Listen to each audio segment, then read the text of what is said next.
जी अस्सलाम वालेकुम स्टूडेंट्स, उम्मीद है खैरियत से होंगे। तैयारी भी अच्छे से चल रही होगी और आप लोगों का अभी तक CSS के बारे में क्लैरिटी आ गई होगी कि क्या सब्जेक्ट्स हैं और कैसे डील करना है। सो लेट्स सी आज का हमारा टॉपिक क्या है। करंट अफेयर्स का हम सब्जेक्ट देखते हैं। इसमें चाइना पाकिस्तान इकोनॉमिक कॉरिडोर देख लेते हैं।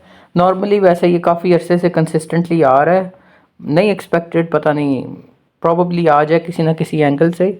सो इसको कवर कर लेते हैं।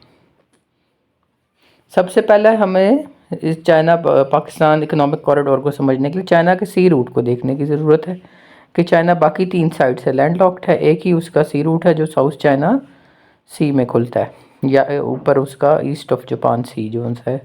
ईस्ट चाइना सी और साउथ चाइना सी इन दोनों में खुलता है, मतलब एक एंड है उसका। अच्छा जी, और इस रूट को अगर हम ये इमेज देखें क्लोजली तो यहाँ पे ये सारा सराउंडेड है बाय US नेवल बेसिस।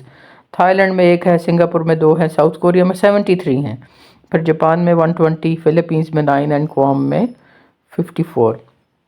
तो ये एक किस्म का उन्होंने 3 लाइन या 3 लेयर्ड सर्कल्स बनाए हुए हैं चाइना के अगेंस्ट, और वो उनकी पूरी कोशिश है कि चाइनीज़ ट्रेड जो है इसको किसी ना किसी तरीके से सबोटाज किया जाए या उसको सबड्यू किया जाए under the American militaries influence.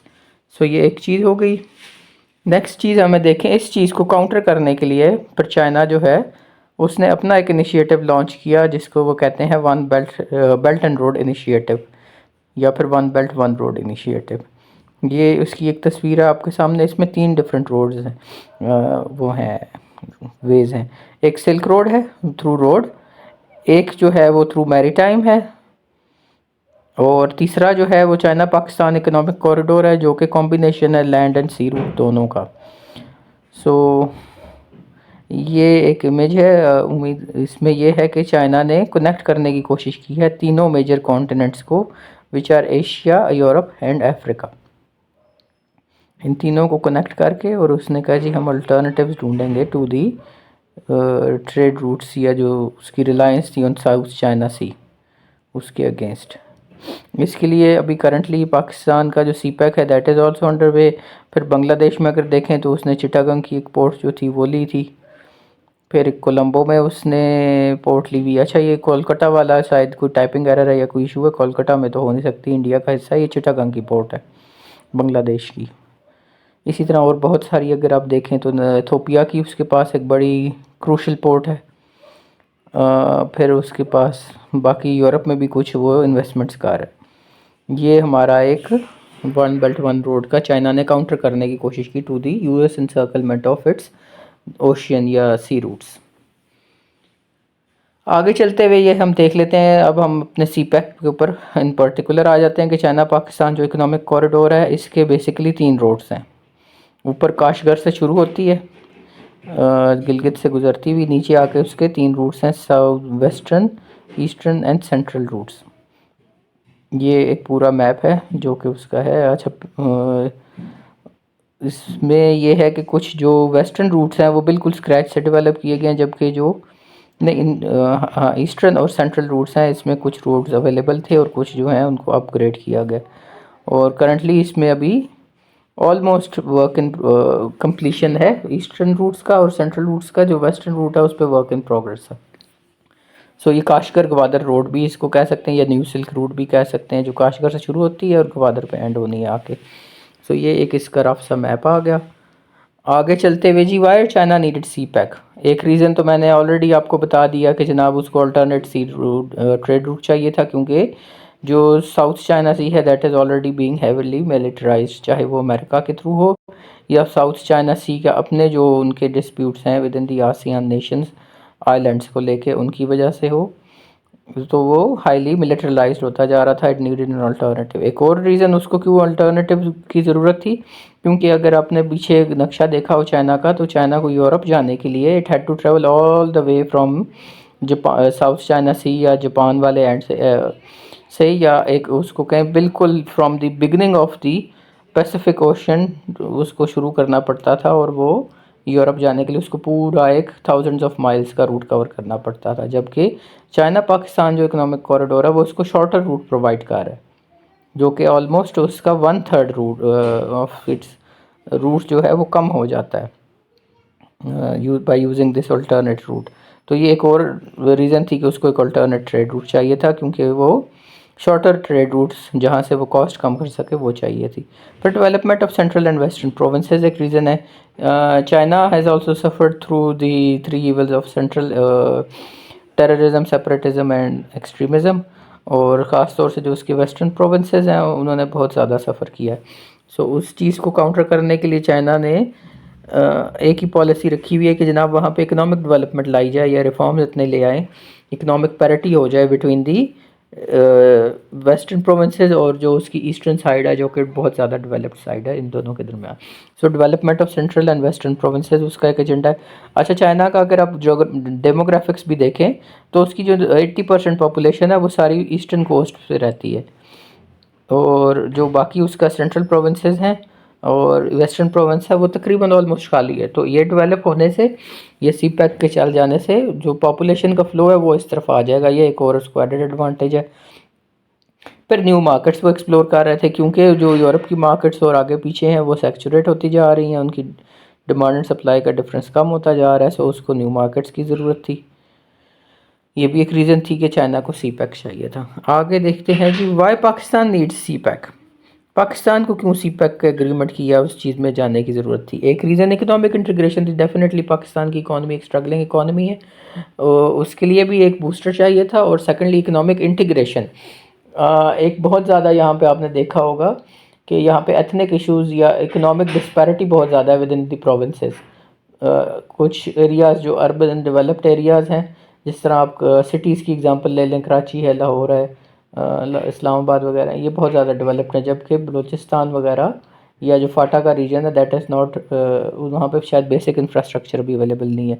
So economic इस चीज़ को कवर अप करने के लिए या पैरिटी लाने के लिए बिटवीन दोज रूरल एरियाज़ या डिप्राइव्ड एरियाज़, सी पैक को पाकिस्तान को सी पैक की ज़रूरत थी ताकि इस चीज़ को कवर अप कर सके। पर गवादर पोर्ट एक और रीज़न है। Pakistan has heavily relied on Karachi, इनकी हमारी जो ऑलमोस्ट सारी एक्सपोर्ट्स हैं वो कराची के थ्रू होती हैं, कोई अल्टरनेटिव रूट हमारे पोर्ट हमारे पास अवेलेबल नहीं थी। ऑल्दो सी गवादर के बारे में बहुत अरसे से कहा जा रहा है कि इसको डेवलप करेंगे, बट पाकिस्तान के पास अपने इतने फाइनेंशियल रिसोर्सेज अवेलेबल नहीं हैं कि वो ये काम कर सके। सो गवादर पोर्ट का एक अल्टरनेटिव पाकिस्तान को मिल रहा था। उसके बाद जनाब इंटीग्रेशन है, कनेक्टिविटी एंड पॉलिटिकल स्टेबिलिटी एक और। पाकिस्तान में भी जो थ्री ईवल्स हैं, सेपरेटिज्म, टेररिज्म और एक्सट्रीमिज़म, इसको काउंटर करने के लिए इकोनॉमिक एक रेवोल्यूशन या इकोनॉमिक रिफॉर्म्स की ज़रूरत थी, जो कि सी पैक के थ्रू पाकिस्तान थॉट के ये आ सकते हैं। फिर सस्टेनेबल एनर्जी प्रोडक्शन, जिस टाइम फ्रेम में अगर देखें सी पैक इंट्रोड्यूस हुआ या ये एग्रीमेंट हुआ, उस वक्त पाकिस्तान का एनर्जी क्राइसिस बहुत ज़्यादा सवेयर था। सो उस चीज़ को काउंटर करने के लिए पाकिस्तान ने ये सोचा कि जनाब ये अकेले शायद हम इतनी बड़ी इन्वेस्टमेंट या इतनी टेक्नोलॉजी हम नहीं इन्वेस्ट कर सकेंगे, we need a foreign partner, और चाइना से बेहतर पार्टनर इसमें था कोई नहीं। सो सस्टेनेबल एनर्जी प्रोडक्शन के लिए भी सी पैक ने एक वाइटल रोल प्ले किया। जी आगे देखते हैं। सी पैक का फ़ेज़ 1 जो कि according to government sources almost complete है। इसके 3 एजेंडाज थे। Energy stability, road network, Gwadar port. Energy stability में 3 मेन प्रोजेक्ट लिखती हैं, वैसे तो बहुत सारे हैं लेकिन 3 लिखती हैं। Quaid Azam solar park, Sahiwal coal and थर्पो कोल प्रोजेक्ट, फिर बादशाह डैम एंड नीलम जेलम है। उसके बाद रोड नेटवर्क्स हैं जो कि Multan Sukkur highway etcetera. Western root जैसे मैंने पहले बताया फ्रॉम स्क्रैच बनना है, जिसमें हकला इंटरचेंज और DI खान की कनेक्टिविटी थ्रू बलूचिस्तान और वो सारा एरिया है। फिर गवादर पोर्ट है, वार्म वाटर पोर्ट है, जो कि हमें एक्सेस दे रही है to Gulf states and Strait of Hormuz, और इसकी एक अपनी नेवल इम्पोर्टेंस भी है बियॉन्ड डाउट। सो ये इसका फर्स्ट फेज़ था जो कि तकरीबन काफ़ी हद तक कंप्लीट है। उसके बाद सेकंड फेज़ सी पैक का, जो हमने 2 साल आई थिंक पहले अनाउंस किया कि जनाब हम सी पैक का सेकंड फेज़ स्टार्ट कर रहे हैं। इसमें हमारे पास स्पेशल इकोनॉमिक जोन्स हैं जो कि बिजनेसेस को अट्रैक्ट करने के लिए या इंडस्ट्रियलाइजेशन लाने के लिए एक ऑप्शन कह लें या टूल कह लें। सो इसमें से 4 अंडर कंस्ट्रक्शन है चारों प्रोविंसेस में, और 5 जो हैं वो अंडर पाइपलाइन है, सजेस्टेड हैं लेकिन अभी उन पे काम शुरू नहीं हुआ। फिर उसका सी पैक जो फेज़ 2 है उसमें सेकंड जो हमारा इनिशिएटिव है दैट इज़ एग्रीकल्चरल सपोर्ट, जिसमें एग्रीकल्चरल टेक्नोलॉजी, लेबॉर्ट्री बनाने का सजेशन है, फिर सप्लाई ऑफ एग्रीकल्चरल टूल्स है, उसके बाद market information and capacity building का एक वो एजेंडा है। ये वो एजेंडा है जो इस एग्रीकल्चरल सपोर्ट के लिए फ़ेज़ 2 में रखे गए हैं। फिर है जी सस्टेनेबल एनर्जी का। पाकिस्तान में एक और क्राइसिस जो इस वक्त एनर्जी का जो करंट क्राइसिस है वो ये है, ये नहीं है कि एनर्जी की शॉर्टेज है, problem is the cost of energy at supply and demand का जो गैप आ गया वो है कि सप्लाई ज़्यादा हो गई है, डिमांड कम है। सो जब सप्लाई ज़्यादा है तो डेफिनेटली आपने सप्लायर को तो पे करना ही करना है, तो वो आप डिमांड थोड़ी होने की वजह से बिजली वो आप उन लोगों से पूरी कर रहे हैं जो कंज्यूमर्स हैं उनसे। सो इसलिए पाकिस्तान डिसाइडेड कि नहीं, हमें वो अल्टरनेटिव चाहिए जो कि चीपर अल्टरनेटिव्स हों। इनिशियली तो वो एक्सपेंसिव या वो शॉर्ट टर्म अल्टरनेटिव्स की तरफ गए जिनसे वो इमीडिएट रिलीफ हासिल कर सकें, लेकिन वो कॉस्टली थे और वो पाकिस्तान को, इकॉनमी को उन्होंने एक डैमेज किया सिग्निफिकेंट। सो अब वो सस्टेनेबल एनर्जी की बात कर रहे हैं जी। कोहाला हाइड्रो पावर प्रोजेक्ट है, फिर आज़ाद पटन प्रोजेक्ट है जो कि अंडर प्रोसेस है, फिर Thar and Gwadar coal fired projects हैं। अच्छा, अगर हम इनिशियल ये शॉर्ट टर्म की बात करें तो ये वो हैं जो उनसे ऑयल से इन्होंने प्रोड्यूस करने की कोशिश की, जो प्राइवेटाइज्ड कंपनीज़ को इन्होंने कहा जी आप ऑयल से एनर्जी प्रोड्यूस करें या इलेक्ट्रिसिटी प्रोड्यूस करें, ये वो शॉर्ट टर्म प्रोजेक्ट्स हैं। नेक्स्ट हम देखते हैं जी इस वक्त करंट चैलेंजेस क्या हैं टू सी पैक। सबसे पहले तो सिक्योरिटी चैलेंजेस आप अक्सर फ्रीक्वेंटली देखते होंगे कि जनाब चाइना के कोई एम्प्लॉयज़ या चाइनीज़ जो वर्कर्स हैं वो उनको टारगेट किया गया ड्यूरिंग दी इनसाइड पाकिस्तान या ड्यूरिंग देयर प्रोजेक्ट वर्क करते हुए। सो ये सबसे बड़ा सिक्योरिटी चैलेंजेस है।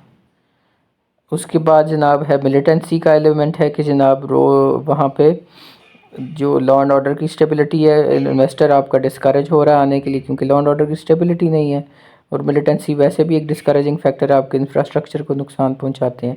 फिर इकोनॉमिक एंड पॉलिटिकल स्टेबिलिटी का फैक्टर है कि लॉन्ग टर्म पॉलिसीज़ नहीं है जिससे अट्रैक्ट हो इन्वेस्टर, और ना ही वो लॉन्ग टर्म ऐसी पॉलिसीज़ हैं जिनसे चाइना भी सेटिस्फाइड नहीं है। सब बीच में आपने देखा होगा कि एक ब्रेक आ गई थी टू दिस प्रोजेक्ट। फिर रोल ऑफ फॉरेन प्लेयर्स है जिसमें अफगानिस्तान का रोल है, ईरान का रोल है, यूएस का रोल है, इंडिया का रोल है। I want discuss it in detail, लेकिन वो एक रोल है जो कि लॉ एंड ऑर्डर के भी चैलेंजेस क्रिएट करते हैं, फिर वो इसको मुख्तलिफ़ तरीक़ों से सबुटाज करने की कोशिश करते हैं। अच्छा, जो इसमें एक्चुअल चीज़ है, जो एक्चुअल एजेंडा जो इस साल शायद पूछा जा सकता है, will China turn into East India company, कि क्या चाइना की लोन्स, चाइना की इन्वेस्टमेंट इस हद तक बढ़ जाएंगी कि वो पाकिस्तान की इकॉनमी या पाकिस्तान को डिप्लोमेटिकली कंट्रोल करना शुरू कर दे। इसके दो पहलू हैं, अगर पॉजिटिव में इसको सपोर्ट करना चाहें तो भी कर सकते हैं, नेगेटिव में जाना चाहें तो नेगेटिव में भी जा सकते हैं, क्योंकि हम स्टेट के साथ हैं तो हमें उन पहलू को देखना चाहिए जो कि स्टेट की फेवर में है, या जो ये कहेंगे कि no it will not turn into East India Company. क्यों? क्योंकि ईस्ट इंडिया कंपनी जब आई थी इनटू इंडिया या सब कॉन्टिनेंट, तो इंडिया के पास सब कॉन्टिनेंट में रिसोर्सेज थे। It was 25% of world GDP, जबकि इसलिए वो रिसोर्सेज अट्रैक्ट करने या वो इकोनॉमिक रिसोर्सेज लेने के लिए आए थे, जबकि इन केस ऑफ पाकिस्तान ऐसा कुछ नहीं है। हमारे पास तो रिसोर्सेज नहीं है ऐसे कोई, ना हमारी इतनी बड़ी इकॉनमी, वो तो उल्टा इन्वेस्ट कर रहे हैं। एक चीज़। दूसरा, चाइना की ऐसी कोई हिस्ट्री नहीं रही कॉलोनाइजेशन की, अगर आप देखें कि वो कॉलोनाइजेशन की तरफ जाए, ये एक बहुत बड़ा फैक्टर है। तीसरा, फॉरेन प्लेयर्स जितने आएंगे अपार्ट फ्रॉम चाइना, चाइना अब ये सिर्फ चाइना पाकिस्तान इकोनॉमिक कॉरिडोर नहीं रह गया, इसमें फॉरेन प्लेयर्स भी आएंगे, रशिया भी आएगा, सेंट्रल एशियन स्टेट्स भी आएंगी। तो जब वो आएंगी, नंबर ऑफ़ स्टेक होल्डर्स बढ़ते चले जाएंगे, तो डेफिनेटली चाइनीज़ इन्फ्लुएंस कम होता चला जाएगा, बाकी भी उनका एक स्टेक होल्डर होंगे, तो वो एक इकोनॉमिक एक्टिविटी बन जाएगी रादर दैन कि वो पॉलिटिकल या वो एक हर्डल बने। नो डाउट अभी इस वक्त लोन्स का एक बर्डन ज़रूर है, लेकिन आप इसको अगर एक और तरीके से भी कंपेयर करें, compare to the IMF, China के जो लोन्स हैं वो ऑलमोस्ट नेग्लिजिबल इंटरेस्ट रेट्स पे हैं एज़ कंपेयर टू जो आईएमएफ के लोन्स हैं या वो जो फॉरेन हम लोन्स रहते हैं। इसके अलावा ये हो गया थर्ड एंगल। फोर्थ एंगल अगर हम देखें इसका एक और, तो वो ये है कि चाइना उन प्रोजेक्ट्स में या उन प्रोजेक्ट्स में इन्वेस्ट कर रहा है जिनका अपना जो उनसे वाइबिलिटी है, या वो खुद प्रोजेक्ट्स जो उनसे इतने प्रॉफिट्स अर्न करेंगे कि वो लोन पे बैक हो सके। वो लोन्स जो हैं वो इकोनॉमी ऑफ पाकिस्तान पे बर्डन नहीं बनने जा रहे। ठीक हो गया।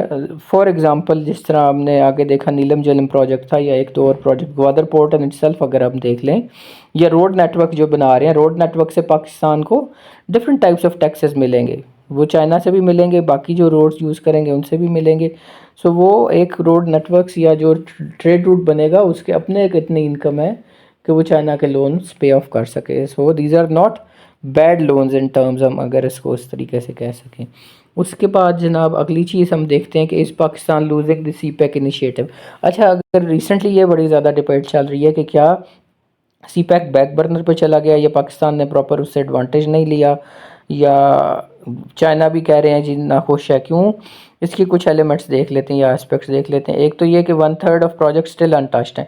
$80 बिलियन की इन्वेस्टमेंट ऑलमोस्ट डील्स कह लें या कमिटमेंट्स कह लें चाइना की तरफ से हैं, लेकिन इस 80 में से अभी तक हार्डली $50 बिलियन की इन्वेस्टमेंट, जिसमें से $25 बिलियन कंप्लीट है, 25 बिलियन अंडर पाइपलाइन प्रोग्रेस है। बाकी का 30 बिलियन अभी तक सिर्फ पेपर वर्क में या शेल्फ्ड है, उस पर अभी तक काम भी शुरू नहीं हुआ।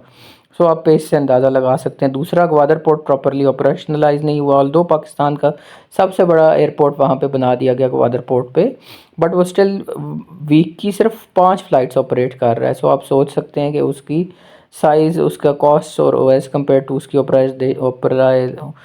ऑपरेशनलाइजेशन या उसकी जो इम्पैक्ट है वो क्या है। ठीक हो गया। उसके बाद हमारे पास है स्पेशल इकोनॉमिक जोन्स। गवर्नमेंट तो बना रही है, या चाइना वो जोन्स बना के या प्लॉट्स वगैरह डेवलप करके या वो डेवलप करके तो दे रहा है, बट प्रॉब्लम इज़ कि वहाँ पे इंडस्ट्रीज लगाने के लिए कोई फॉरेन इन्वेस्टर इन पर्टिकुलर तैयार नहीं। छोटे इन्वेस्टर या लोकल इन्वेस्टर के पास तो शायद इतना पैसा नहीं है। ये तो बेसिकली इनिशिएटिव था कि हमने फॉरेन इन्वेस्टर को यहाँ पे लाना है। तो foreign investor law and order situation की वजह से, पॉलिटिकल इंस्टेबिलिटी की वजह से आने के लिए तैयार ही नहीं है अभी वहाँ पे। वो खाली पड़े हुए हैं, जो बन गए हैं वो भी खाली हैं, जो नहीं बने वो तो अभी एक लंबी स्टोरी है। सो इसी तरह ML1 प्रोजेक्ट है जो कि रेलवे का था, जो कि कोर था, जो बेसिक प्रोजेक्ट था सी पैक का, जो कि रेलवे लाइन की डुअलाइजेशन का था ताकि वो स्पीड अप हो सके। वो भी अभी तक सिर्फ पेपर वर्क में है। फिर मिसमैनेजमेंट है एंड लैक ऑफ इंटरेस्ट है। मैनेजमेंट एक आती है वो कुछ और सोचती है, दूसरी आती है वो कुछ और सोचती है।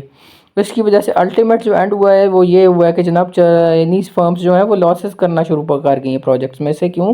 क्योंकि पेस इतनी स्लो है, दूसरा इंटरेस्ट नहीं है, तीसरा और इसमें फॉरेन इन्वेस्टर नहीं आ रहे, या प्रोजेक्ट को जिस पेस पे डेवलप होना चाहिए था सी पैक को वो नहीं हो रहा जो उसकी एक्सपेक्टेशंस थी। सो उस वजह से चाइनीज़ फर्म्स लॉसेस कर रही हैं और वो डिसअपॉइंट होकर यहाँ से जाने लग पड़ी हैं। जी, लास्ट चीज़ जो हमारे पास है that is way forward. Way forward हमारे पास क्या है कि सी पैक के जो फेलियर है अभी तक हमारे पास प्रैक्टिकली जो फेलियर नज़र आ रहे हैं उनसे हमें सीखने की ज़रूरत है और इम्प्रूवमेंट्स लाने की ज़रूरत है। क्या? एक तो स्ट्रक्चरल एंड इंस्टीट्यूशनल रिफॉर्म्स की ज़रूरत है ताकि जो पेस है उसको बिल्ड किया जा सके और in real sense CPEC को इफेक्टिव किया जा सके और उससे प्रोजेक्ट्स जो हैं उनको वाइबल करें। फिर इन्वॉल्विंग रीजनल स्टेक होल्डर्स। अब भी अगर देखें तो सी पैक पे बहुत ज़्यादा क्वेश्चंस उठाए जाते हैं कि जनाब ये एक किसी पर्टिकुलर कम्युनिटी को या पर्टिकुलर जो अशराफिया है उसको फेवर करने के लिए बनाया गया है। सो जब तक आप regional stakeholders in particular जो आपकी वेस्टर्न बेल्ट है और वो लोग जो लोअर मिड इनकम क्लास वाले हैं उनको आप इन्वॉल्व नहीं करेंगे, तब तक आपका जो सी पैक है उसकी सक्सेस की कोई गारंटी नहीं है। फिर कंसेंसस एंड पब्लिक कोऑपरेशन की ज़रूरत है, क्योंकि अब भी बहुत सारे ऐसे क्वेश्चंस उठाए जाते हैं कि जनाब सी पैक के ज़रिए किसी पर्टिकुलर कम्युनिटी को जो है वो माइनॉरिटी में कन्वर्ट करने की कोशिश की जा रही है, या मास माइग्रेशन हो जाएगी चाइना से या from other provinces of Pakistan into Balochistan, जहाँ से उनकी माइनॉरिटी में कन्वर्ट हो जाएगी पॉपुलेशन। तो ये चीज़ें हमें ओवरकम करने की ज़रूरत है, उनकी जो कंसर्न्स हैं। उसके बाद हमारे पास है जी अगला, बिल्डिंग कम्पटिटिव लोकल इंडस्ट्री, ताकि जो हमारा स्पेशल इकोनॉमिक जोन्स का कॉन्सेप्ट है या जो लोग एम्प्लॉयमेंट के चैलेंजेस हैं उनको हम हल कर सकें, रादर देन कि कोई फॉरेन बाहर से कोई मल्टीनेशनल्स आए और वो सारा प्रॉफिट लेके चले जाएं। रियल सक्सेस इसके लोकल कम्पटिटिव इंडस्ट्री आप इतनी बिल्ड कर दें कि वो इकोनॉमी को इन लॉन्ग टर्म स्टेबलाइज कर सके।